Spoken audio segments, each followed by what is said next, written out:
Hello बच्चा, good afternoon students. कैसे हो? क्या हाल चाल? क्या हाल चाल बच्चा, कैसे हो आप सब? गुड आफ्टरनून, वालेकुम अस्सलाम, राधे राधे। कैसे हो भाई? क्या हाल चाल? सब ठीक, सब बढ़िया? हाँ जी बच्चे। मैम बहुत ठंड है। अरे यार, ठंड तो है, नो डाउट बहुत ठंड है।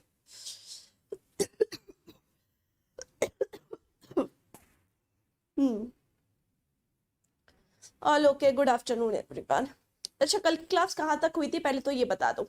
कल की क्लास हमने कहाँ तक फिनिश करी थी पहले आप मुझे ये बताइए, उसके बाद कल की क्लास में आई थिंक सो किसी को कोई डाउट नहीं होना चाहिए क्योंकि बहुत सिंपल ही क्लास थी।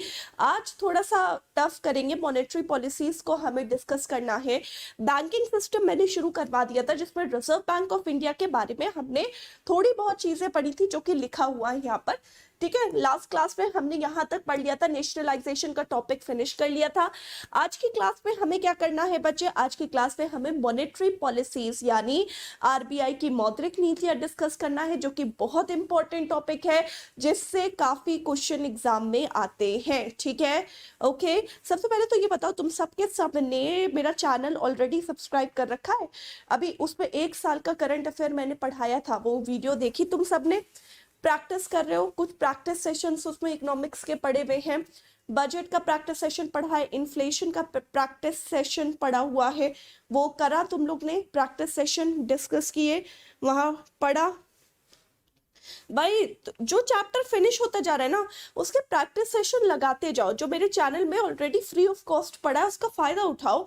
चैनल का सारा जो इकोनॉमिक्स का प्रैक्टिस सेशन है टॉपिक वाइज, उसे करते जाओ। हर एक चैप्टर यहाँ पर खत्म करो, वहां पर उसको प्रैक्टिस करो। ठीक है,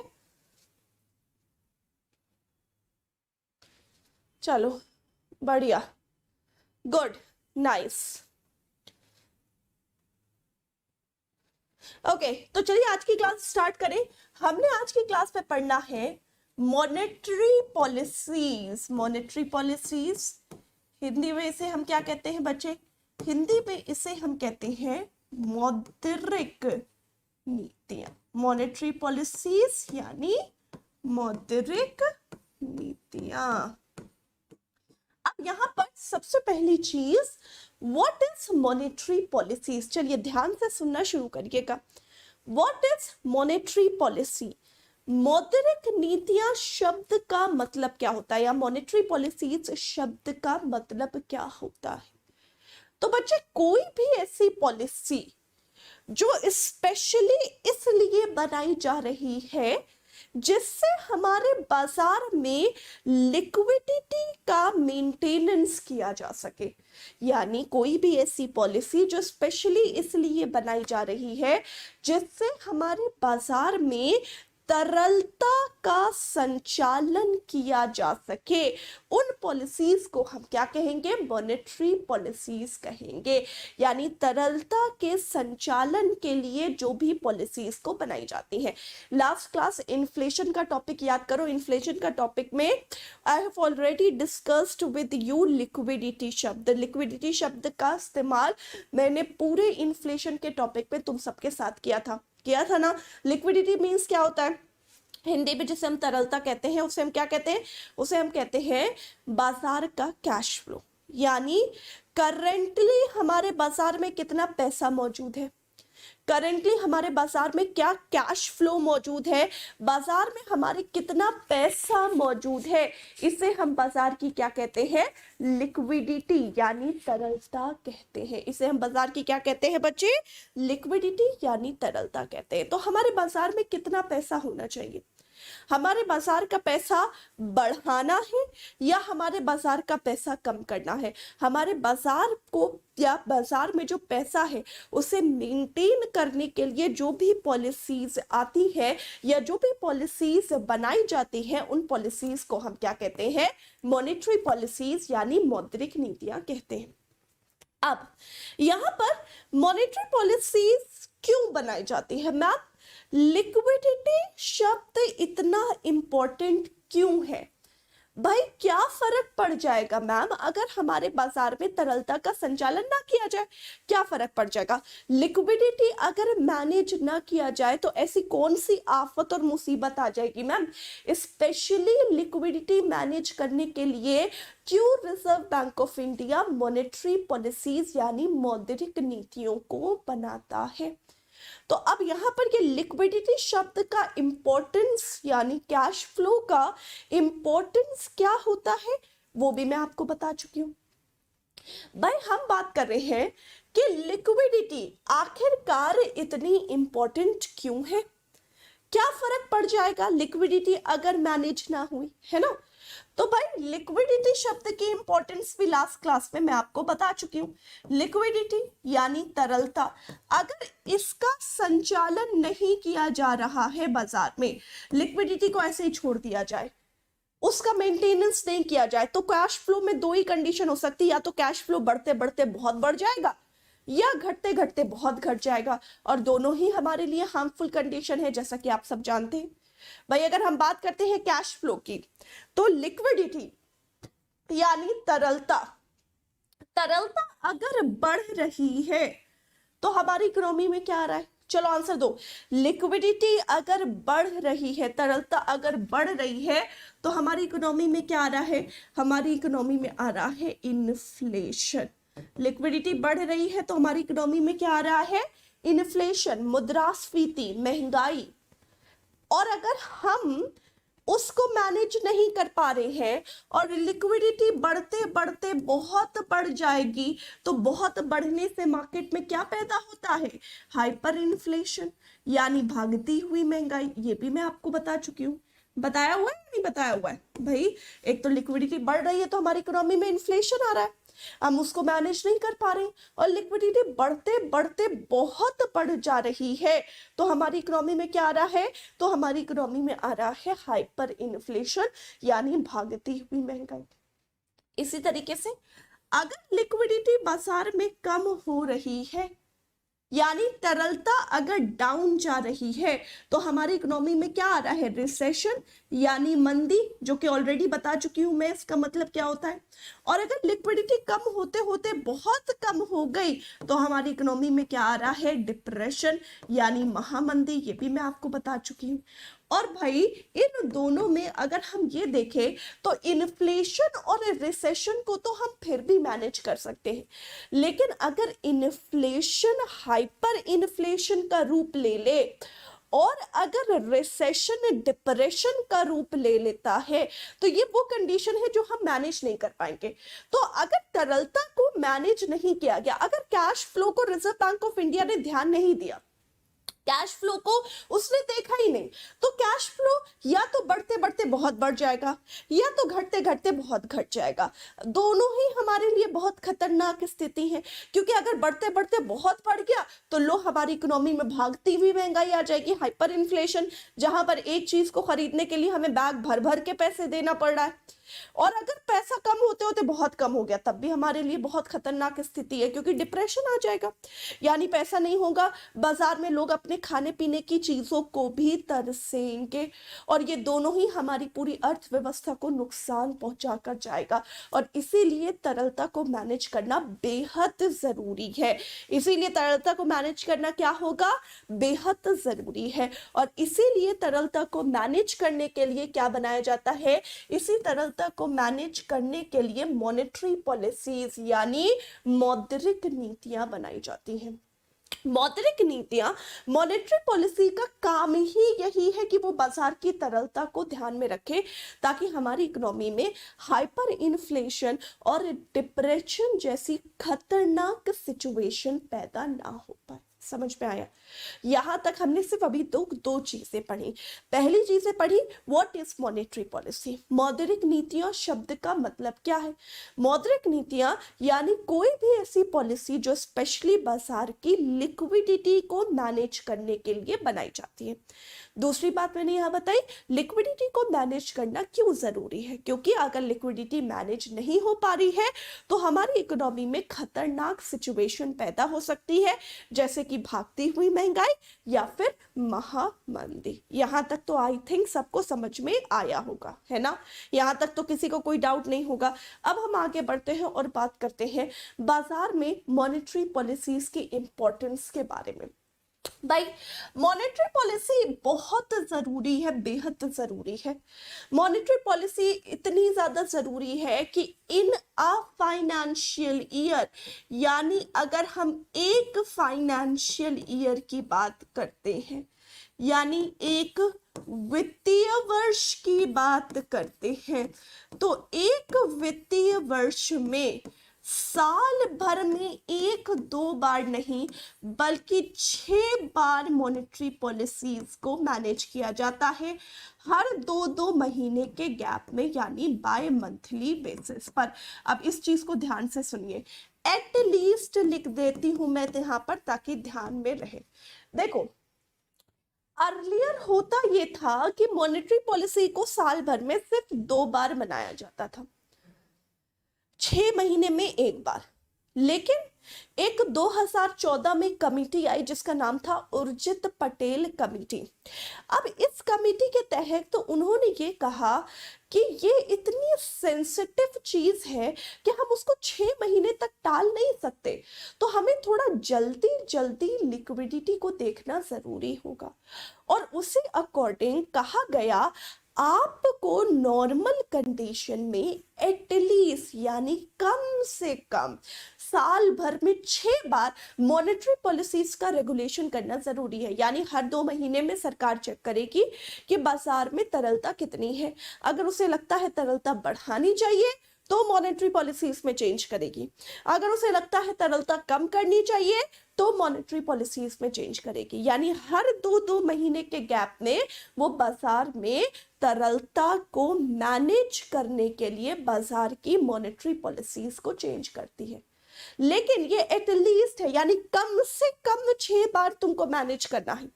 ज्यादा से ज्यादा भी हो सकता है, ज्यादा से ज्यादा भी हो सकता है। जैसे अभी कोरोना का टाइम चल रहा है, 2 साल से हम ये 2-3-2.5 साल होने को आए, हम सब कोरोना जैसी खतरनाक बीमारी से को झेल रहे हैं, है ना? अब कोरोना के समय पर हमें बाजार की लिक्विडिटी को जल्दी जल्दी देखना जरूरी है।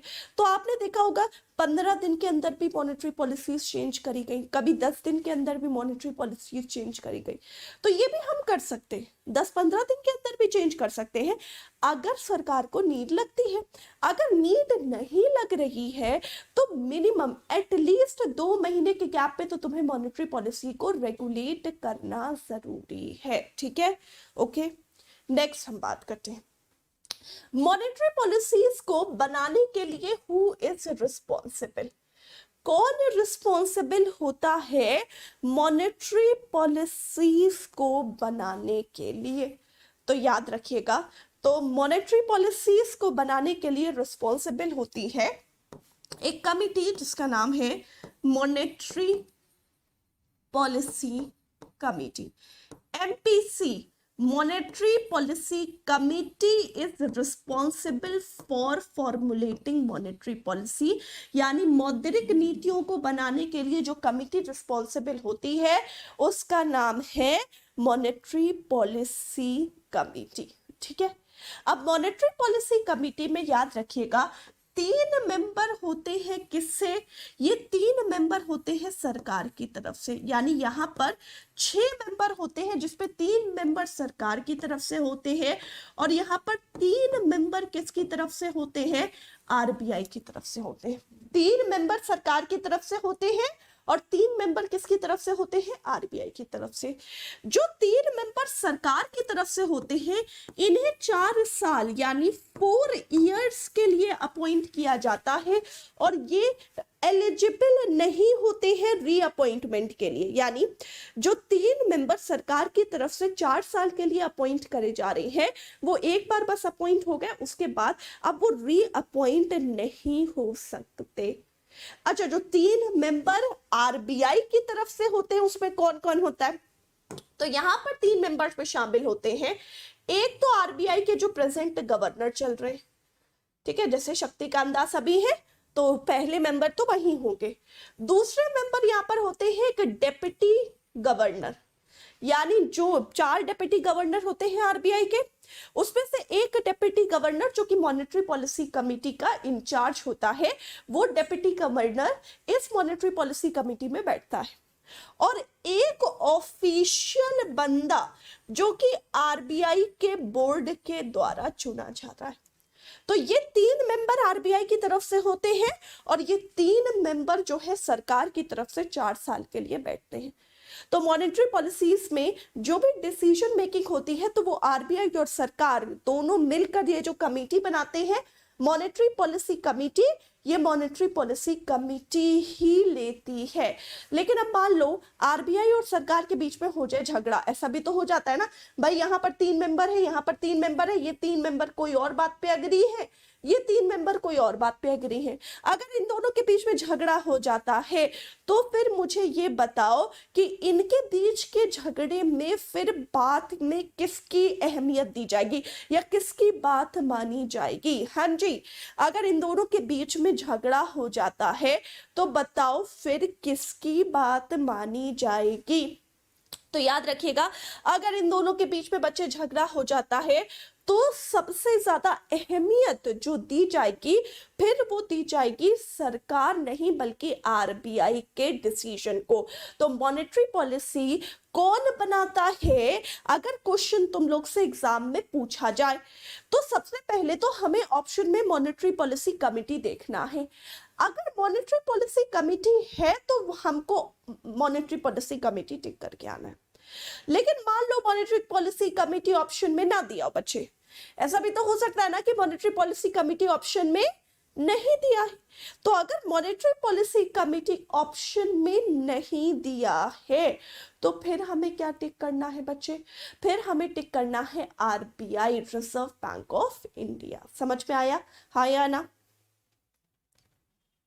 तो ये था बेसिक इंट्रोडक्शन तुम सबके लिए मॉनेटरी पॉलिसी का। चलो जल्दी जल्दी आंसर देना स्टार्ट करो सारे के सारे बच्चे। सबसे पहले मॉनेटरी पॉलिसी बाजार में किस चीज को मेंटेन करने के लिए बनाई जाती है? Everyone answer the question please. Monetary policy बाजार में किस चीज को मेंटेन करने के लिए बनाई जाती है? हाँ जी, लिक्विडिटी। सारे बच्चे आंसर दो, बाजार में किस चीज को मेंटेन करने के लिए मॉनेटरी पॉलिसी बनाई जाती है? लिक्विडिटी को मेंटेन करने के लिए बनाई जाती है। अच्छा, लिक्विडिटी, तरलता, ठीक है। तरलता की इंपॉर्टेंस क्या होती है? तरलता बहुत ज्यादा बढ़ जाए तो हाइपर इन्फ्लेशन आ जाता है, बहुत ज्यादा घट जाए तो डिप्रेशन आ जाता है। तो दोनों से बचाना है तो लिक्विडिटी को मेंटेन करना है, तो उसके लिए मॉनेटरी पॉलिसीज, मौद्रिक नीतियां बनाई जाती हैं। मौद्रिक नीतियां साल भर में एटलीस्ट कितनी बार बनाई जाती हैं? मॉनेटरी पॉलिसी साल भर में एटलीस्ट कितनी बार बनाई जाती है? एटलीस्ट, एट लीस्ट, सबसे कम साल भर में कितनी बार बनाई जाती है? 6 बार। हर कितने कितने महीने में? हर 2-2 महीने के गैप में। ज्यादा बार भी इसे चेंज कर सकते हैं, हाँ या ना? क्या मॉनेटरी पॉलिसी को हम ज्यादा बार भी चेंज कर सकते हैं? ऑफ कोर्स चेंज कर सकते हैं। अगर नीड हो रही है तो हम उसे ज्यादा बार भी चेंज कर सकते हैं। ये बताओ मॉनेटरी पॉलिसी को बनाने के लिए रिस्पॉन्सिबल कौन है? Who is responsible for maintaining monetary policy? Monetary policy बनाने के लिए रिस्पॉन्सिबल कौन है बच्चे? हाँ जी, who is responsible for maintaining monetary policy? भाई कौन रिस्पॉन्सिबल होता है मॉनेटरी पॉलिसी को मेंटेन करने के लिए? तो कौन रिस्पॉन्सिबल होता है? आरबीआई रिस्पॉन्सिबल होता है। बल्कि आरबीआई से पहले आप लोग को कहना चाहिए था monetary policy committee. Monetary policy committee में 3 मेंबर आरबीआई की तरफ से होते हैं और 3 मेंबर सरकार की तरफ से होते हैं। सरकार की तरफ से जो 3 मेंबर होते हैं वो कितने साल के लिए अपॉइंट होते हैं बच्चे? जो सरकार की तरफ से 3 मेंबर होते हैं वो कितने साल के लिए अपॉइंट होते हैं? हाँ जी, जो सरकार की तरफ से 3 मेंबर होते हैं वो कितने साल के लिए अपॉइंट होते हैं? 4 साल के लिए अपॉइंट होते हैं। And they are not eligible for reappointment. वो रीअपॉइंटमेंट के लिए एलिजिबल नहीं होते हैं, ठीक है। इतने पॉइंट्स में किसी को कोई डाउट, इस पूरे के पूरे स्लाइड में किसी को कोई डाउट है तो पूछो, नहीं तो अब हम पॉइंट बाय पॉइंट हर एक मॉनेटरी पॉलिसी को डिटेल में पढ़ेंगे और फिर हम ये भी देखेंगे कि इनका लिक्विडिटी से कैसा संबंध है। इनका लिक्विडिटी से डायरेक्ट संबंध है या फिर इनका लिक्विडिटी से इनवर्स रिलेशनशिप है। यहाँ तक किसी को कोई डाउट तो नहीं है? सबको अच्छे से समझ में आ गया मैंने क्या समझाया मॉनेटरी पॉलिसी में? चलिए हम आगे बात करते हैं और हम बात करते हैं अब मॉनेटरी पॉलिसी को डिटेल में पढ़ना। ठीक है, तो मॉनेटरी पॉलिसी में सबसे पहले मैं आप लोगों को पढ़ाऊंगी लिक्विडिटी एडजस्टमेंट फैसिलिटी, LAF। ठीक है, liquidity adjustment facility, liquidity adjustment facility यानी LAF। ठीक है, अब यहां पर देखना लिक्विडिटी एडजस्टमेंट फैसिलिटी क्या होता है। लिक्विडिटी एडजस्टमेंट फैसिलिटी में हम दो चीज पढ़ेंगे। एक होगा हमारे लिए रेपो रेट, एक होगा हमारे लिए रेपो रेट, और एक होगा हमारे लिए रिवर्स रेपो रेट। एक होगा हमारे लिए रेपो रेट और एक होगा हमारे लिए रिवर्स रेपो रेट। अब यहां पर इन दोनों के बीच में डिफरेंस क्या है? रेपो दर, इसको हिंदी में सिंपल क्या कहते हैं? रेपो दर कहते हैं। ठीक है, एक होता है रेपो दर और एक होता है उल्टा रेपो दर यानी रिवर्स रेपो रेट। अब यहां पर इन दोनों के बीच में डिफरेंस क्या है? सबसे पहले ध्यान से सुनिएगा, एक होती है सिंपल डेफिनेशन और एक होती है इसकी कॉम्प्लेक्स डेफिनेशन। मैं दोनों डेफिनेशन को तुम लोगों को यहां पर ध्यान से समझाने की कोशिश करती हूं। सिंपल डेफिनेशन हम बाद में पढ़ेंगे, पहले तुम कॉम्प्लेक्स डेफिनेशन सुनो। यहां पर इन दोनों कॉन्सेप्ट को समझने के लिए आपको पता होना चाहिए गवर्नमेंट सिक्योरिटीज क्या होती है। गवर्नमेंट सिक्योरिटीज अक्सर सुना होगा ना तुम लोग ने, गवर्नमेंट सिक्योरिटीज सुना होगा, शब्द गवर्नमेंट सिक्योरिटीज तो अक्सर सुनी होगी ना हम सबने। गवर्नमेंट सिक्योरिटीज का मतलब क्या होता है? देखो, at the time of receiving loan, जब सरकार किसी भी इंस्टीट्यूशन से लोन लेती है तो उसको बदले में एक पीस ऑफ पेपर में ये डिफाइन करके दे देती है कि इस इंस्टीट्यूशन से सरकार ने इतना रुपए लिया था और जो भी इस पेपर का होल्डर है सरकार उसे इतने तारीख को इतना रुपए देने के लिए रिस्पॉन्सिबल है।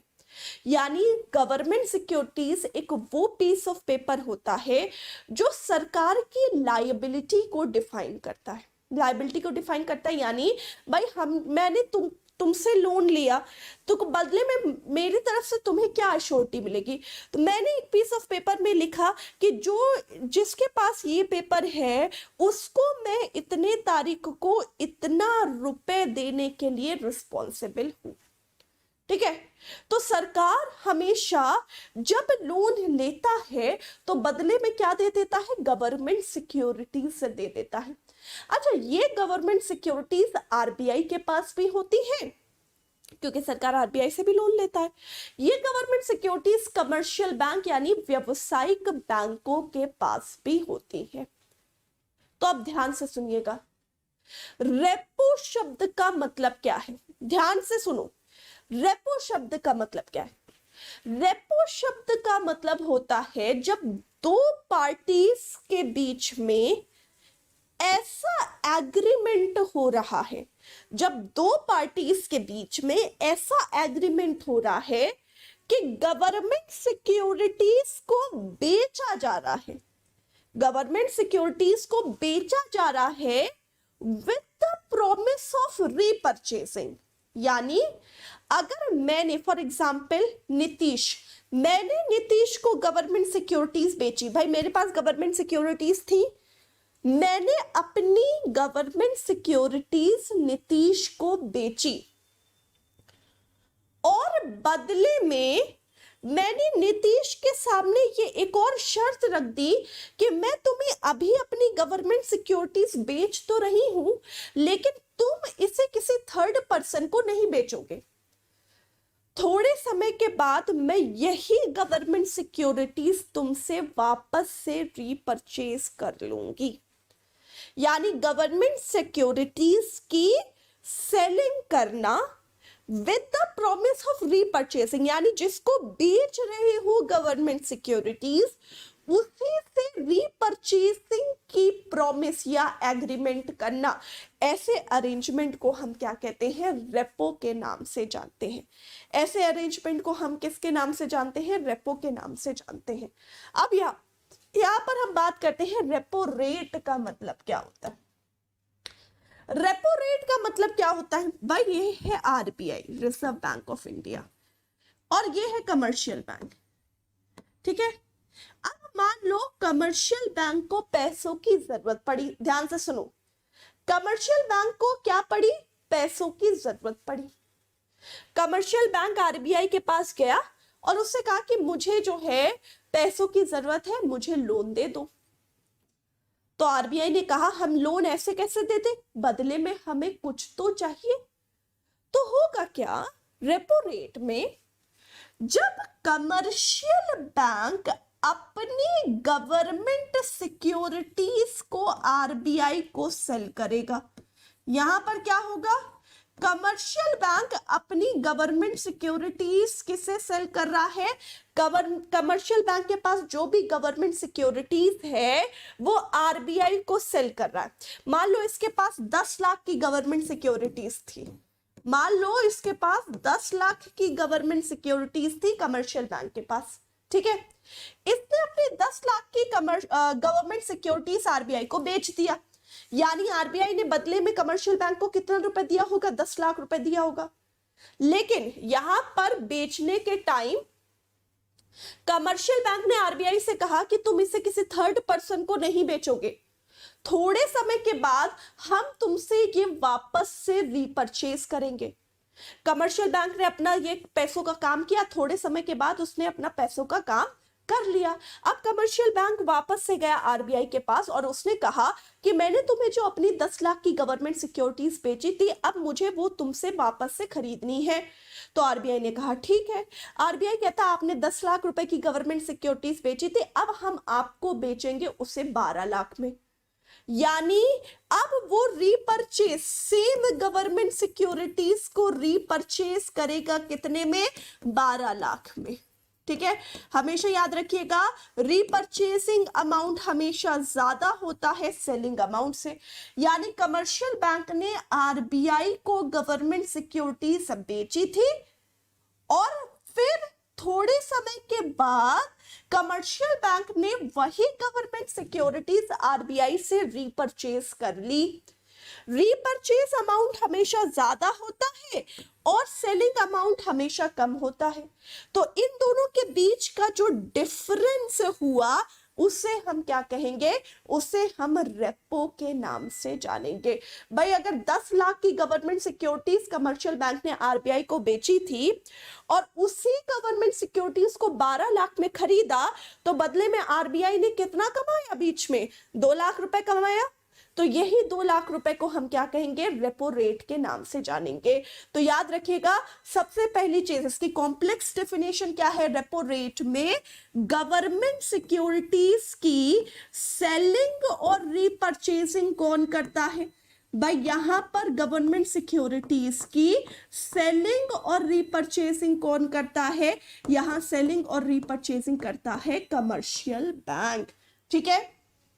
अब अगर सिंपल भाषा में इसकी बात करी जाए तो सिंपल भाषा में इसे क्या कहते हैं, सिंपल भाषा में इसे कहते हैं वो रेट जिसमें आरबीआई दूसरे कमर्शियल बैंकों को शॉर्ट टर्म यानी छोटे समय के लिए लोन देता है, उसे हम क्या कहते हैं, रेपो रेट। रेपो रेट यानी वो रेट जिसमें आरबीआई दूसरे कमर्शियल बैंकों को शॉर्ट टर्म यानी छोटे समय के लिए लोन दे रहा है, उस रेट को हम क्या कहेंगे, रेपो रेट के नाम से जानेंगे, ठीक है। तो दोनों डेफिनेशन सही है। रेपो रेट का मतलब क्या है, वो रेट जिसमें आरबीआई दूसरे कमर्शियल बैंकों को शॉर्ट टर्म यानी छोटे समय के लिए लोन दे रहा है। और रेपो रेट में ये भी डेफिनेशन सही है कि इन रेपो रेट जब ऐसा हो कि गवर्नमेंट सिक्योरिटीज को बेच रहा है कमर्शियल बैंक और रीपर्चेज कर रहा है कमर्शियल बैंक, यानी सेलिंग और repurchasing of government securities by commercial bank is known as repo rate. भाई अगर देखो आरबीआई कमर्शियल बैंक को लोन देगा तो बदले में कमर्शियल बैंक आरबीआई को क्या देगा, गवर्नमेंट सिक्योरिटीज देगा। तो यहां पर लोन गया तो यहां पर गवर्नमेंट सिक्योरिटीज गई, ठीक है, यानी यहां पर गवर्नमेंट सिक्योरिटीज की सेलिंग और रीपर्चेजिंग कौन कर रहा है, कमर्शियल बैंक। और अगर इसको सिंपल भाषा में बात करो तो कमर्शियल बैंक रेपो रेट मतलब क्या होता है, वो रेट जिसमें आरबीआई दूसरे कमर्शियल बैंकों को शॉर्ट टर्म यानी छोटे समय के लिए लोन दे रहा है। इतना समझ में आया, हाँ या ना? It is a type of loan, type of loan ही तो है। इतना समझ में आया?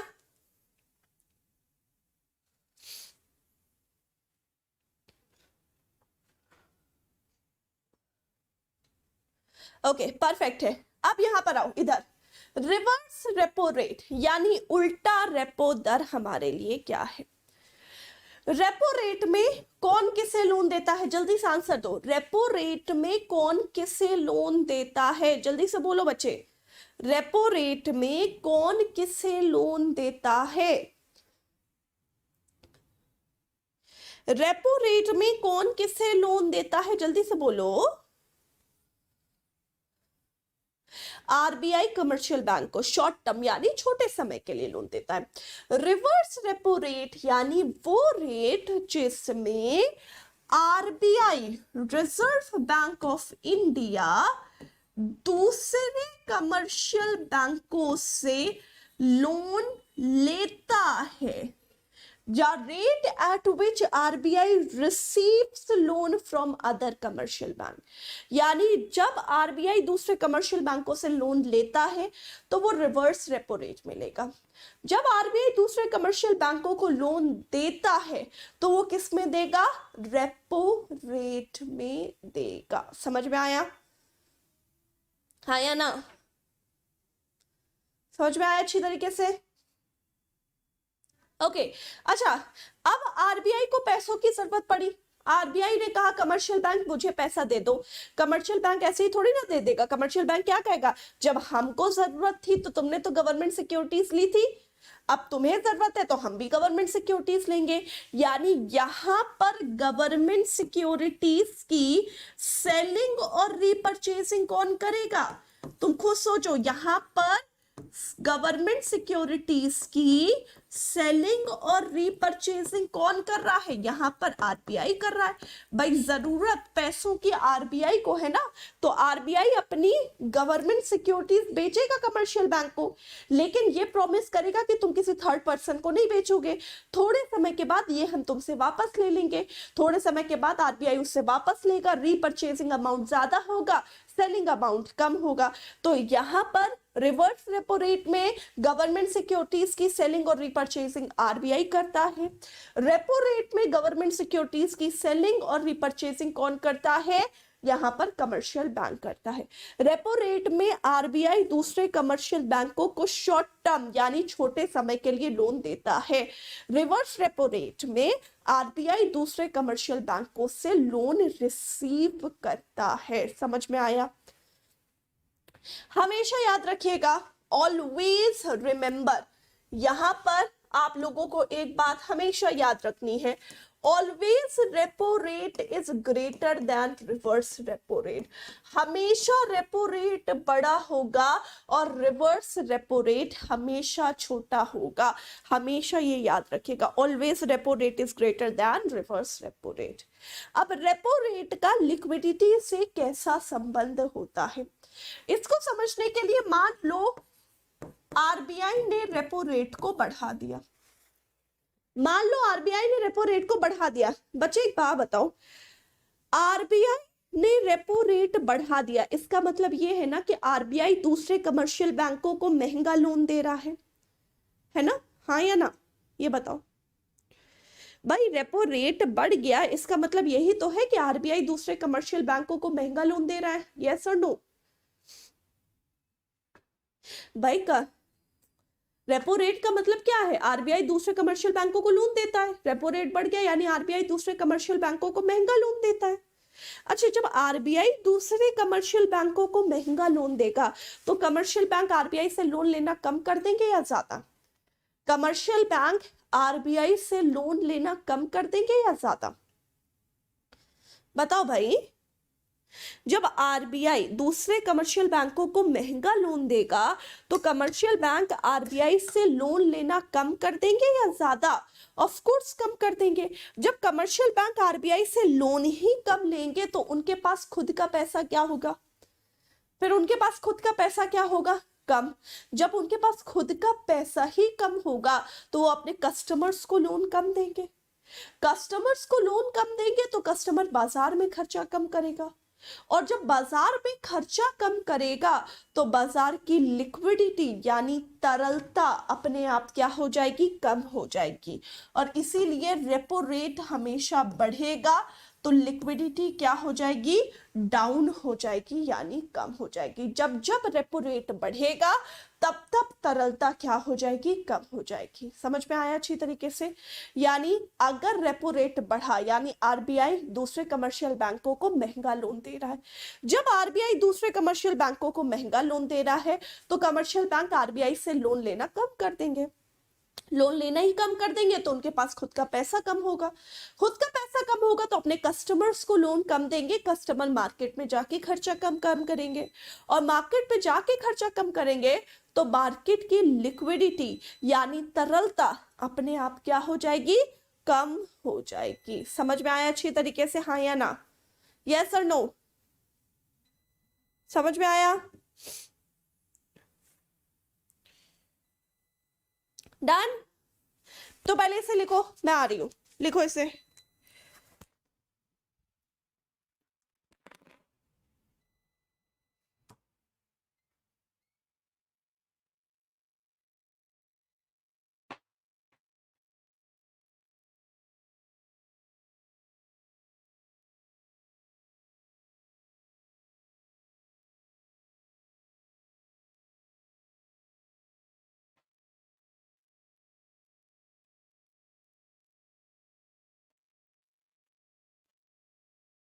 अरे अभी क्या लिखोगे? अभी तो इससे पहले वाला भी नहीं लिखा ना तुमने? तो इससे पहले वाला भी तो नहीं लिखा ना, या लिख लिया है? अभी नहीं लिखा ना?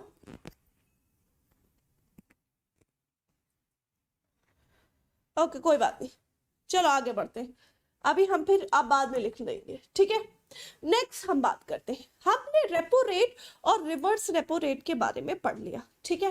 अब नेक्स्ट बात करते हैं बैंक रेट, और उसके बाद मार्जिनल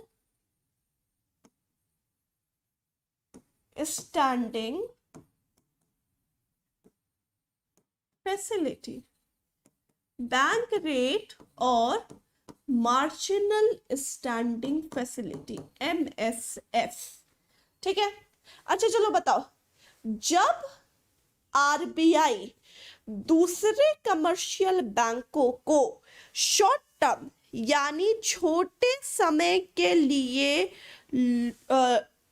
लोन देता है, जब आरबीआई दूसरे कमर्शियल बैंकों को शॉर्ट टर्म यानी छोटे समय के लिए लोन देता है तो उसे हम रेपो रेट कहते हैं। याद रखिएगा, जब आरबीआई दूसरे कमर्शियल बैंकों को,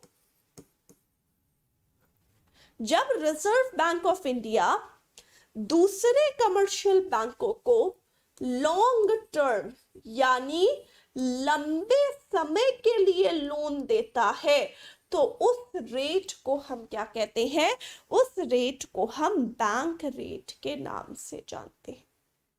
यानी जब आरबीआई दूसरे कमर्शियल बैंकों को शॉर्ट टर्म यानी छोटे समय के लिए लोन दे रहा है तो वो है रेपो रेट। लेकिन जब आरबीआई दूसरे कमर्शियल बैंकों को लॉन्ग टर्म यानी लंबे समय के लिए लोन दे रहा है तो उसे हम क्या कहेंगे?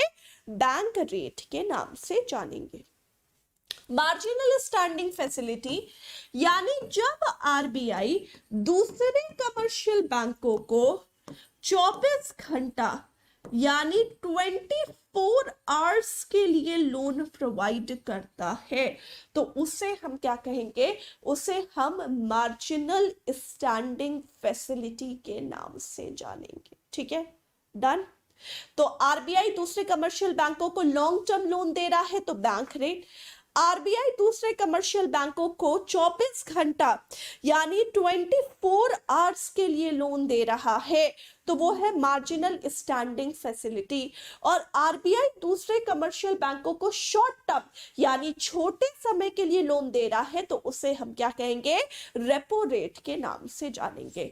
एंड ऑलवेज रिमेंबर कि बैंक रेट और मार्जिनल स्टैंडिंग फैसिलिटी दोनों क्या होंगे, इक्वल होंगे यानी बराबर होंगे। हमेशा बैंक रेट और एमएसएफ क्या होंगे, बराबर होंगे। समझ में आया अच्छी तरीके से? तो अभी तक हमने 4 चीजें पढ़ी, चलो आंसर देना स्टार्ट करो। रेपो रेट में कौन किसे लोन देता है? हाँ जी बच्चे, चलो रिपीट करो। रेपो रेट पे कौन किसे लोन देता है?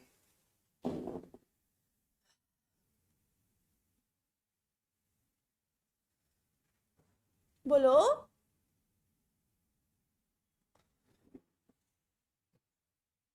आरबीआई दूसरे कमर्शियल बैंकों को कैसा, शॉर्ट टर्म या लॉन्ग टर्म? शॉर्ट टर्म या लॉन्ग टर्म?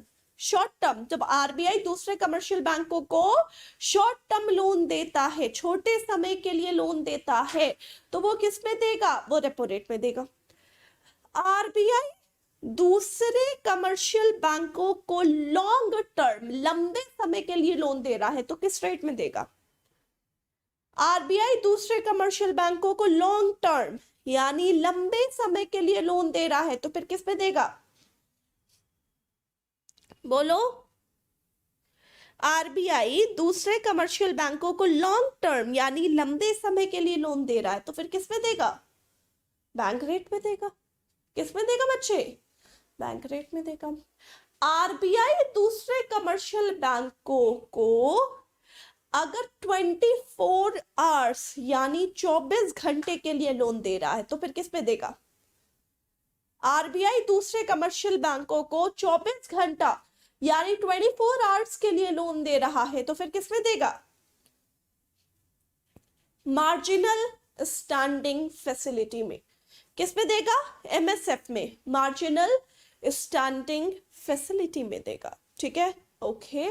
आरबीआई दूसरे कमर्शियल बैंकों से लोन लेता है, किस रेट में लेता है? आरबीआई दूसरे कमर्शियल बैंकों से लोन लेता है, किस रेट में लेता है, बोलो। आरबीआई दूसरे कमर्शियल बैंकों से लोन लेता है, किस रेट में लेता है? रिवर्स रेपो रेट में लेता है। बताओ, रेपो रेट और रिवर्स रेपो रेट में कौन सा बड़ा होगा? रेपो रेट और रिवर्स रेपो रेट में कौन सा बड़ा होगा, बोलो। रेपो रेट और रिवर्स रेपो रेट में कौन सा बड़ा होगा? रेपो रेट हमेशा बड़ा होगा, रिवर्स रेपो रेट हमेशा छोटा होगा। बैंक रेट और एमएसएफ में कौन सा बड़ा होगा? बैंक रेट और एमएसएफ में कौन सा बड़ा होगा?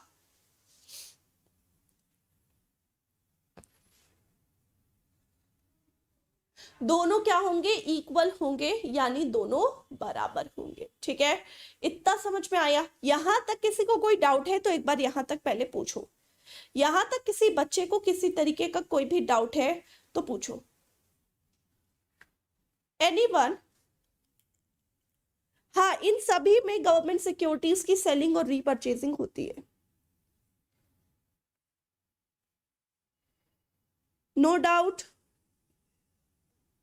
कुछ भी और कोई डाउट किसी? मैम बैंक रेट और एमएसएफ इक्वल कैसे हुआ? इक्वल होता है, कैसे हुआ फर्क नहीं पड़ता, इक्वल होता है हमेशा। बैंक रेट और एमएसएफ इक्वल होता है।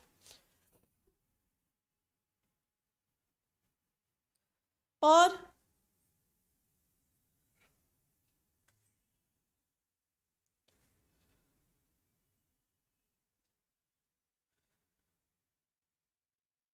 Control and regulation, regulation, control यानी सिर्फ रोकना, रेगुलेशन मतलब बढ़ाना घटाना, डिपेंड्स अपॉन की क्या नीड है। ठीक है, ओके तो चलो पहले इतना लिखना स्टार्ट करो, फर्स्ट पॉइंट से यहां से लिखना स्टार्ट करो सारे के सारे स्टूडेंट्स, इसे लिखो फिर हम आगे बढ़े।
डन बच्चा?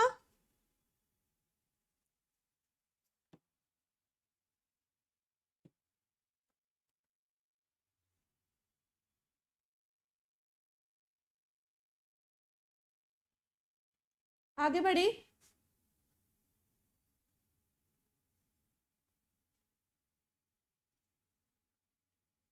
तो क्या हम कह सकते हैं कि बैंक रेट जितना परसेंट देते हैं उतना ही एमएसएफ भी परसेंट देते हैं? हाँ जी, बिल्कुल यही कह सकते हो। और क्या इसका क्या मतलब हुआ कि बैंक रेट और एमएसएफ बराबर होता है?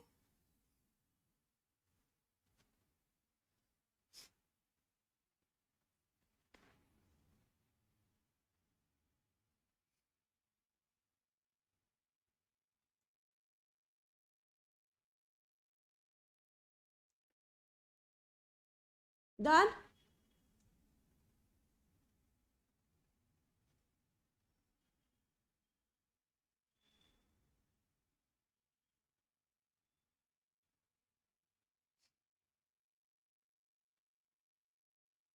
चलो आगे।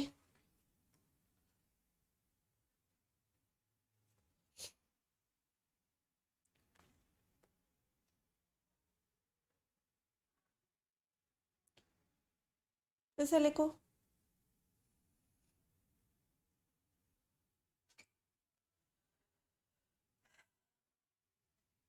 एमएसएफ क्या होता है मैम? सोनू सिंह, तुम लग रहा है कि या तो क्लास में सो रहे हो जब मैं पढ़ा रही हूँ, या तो लेट से आए हो।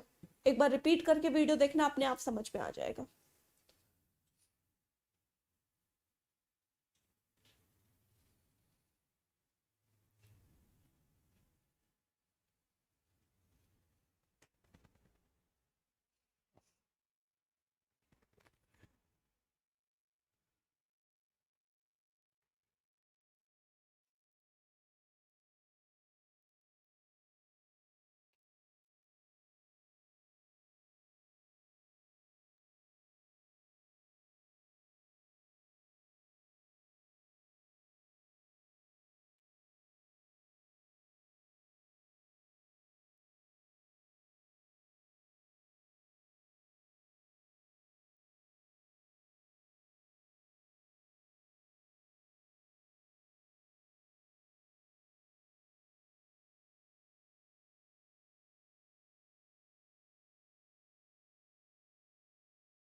डन? Okay, next. चलो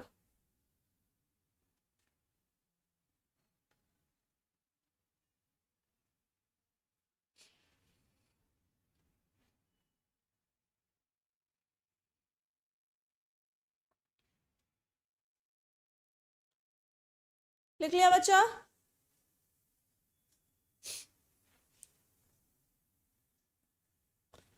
मैम थोड़ा और क्लियर कर दिए, गवर्नमेंट सिक्योरिटीज में डाउट है। गवर्नमेंट सिक्योरिटीज मतलब जब at the time of receiving loan, loan लेने के समय बच्चे होता ये है कि बदले में सरकार पीस ऑफ पेपर में ये डिफाइन करती है कि मैंने इससे इतना पैसा लिया था तो सरकार इसे इस टाइम पर इतना रुपए देने के लिए रिस्पॉन्सिबल है। ठीक है, that is known as what, that is known as government security.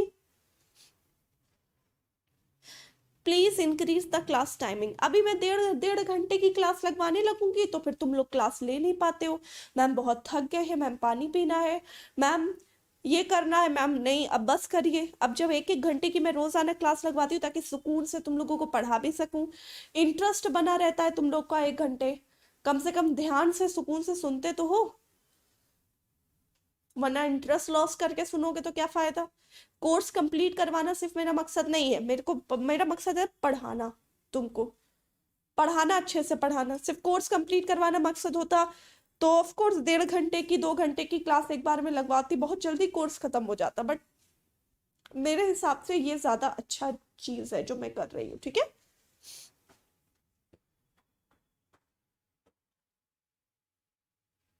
Done.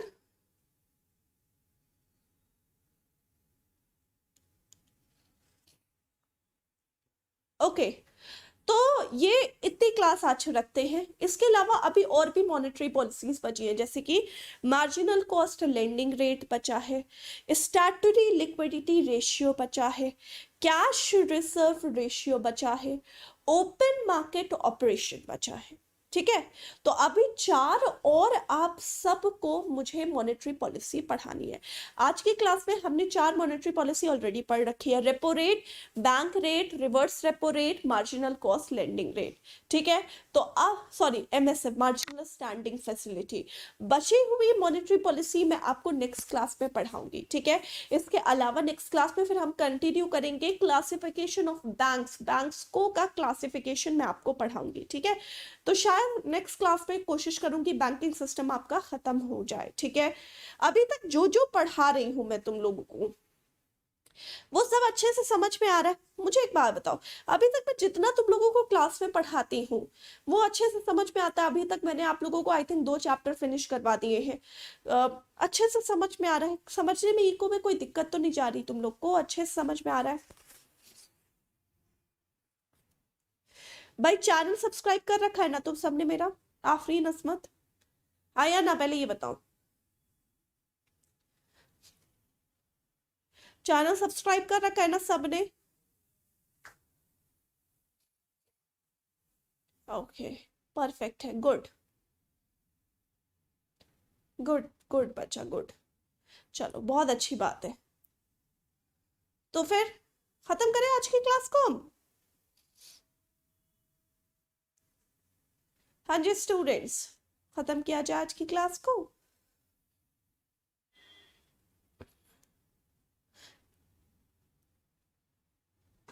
Okay, चलिए बहुत बढ़िया। Thank you so much everyone, thank you बच्चे। नेक्स्ट क्लास, कल की क्लास में मिलती हूँ। ठीक है, कल लगवाऊँ क्लास या नहीं लगवाऊँ पहले तो ये बताओ? कल सैटरडे है, कल की क्लास कल रखवा लेती हूँ, है ना? कल रखवाऊँ या नहीं रखवाऊँ? सैटरडे है क्लास, सैटरडे रखवा लेती हूँ, क्या फर्क पड़ता है? 1 ही घंटे तो पढ़ना होता है तुमको हमसे। चलो रखवा लेती हूँ, है ना?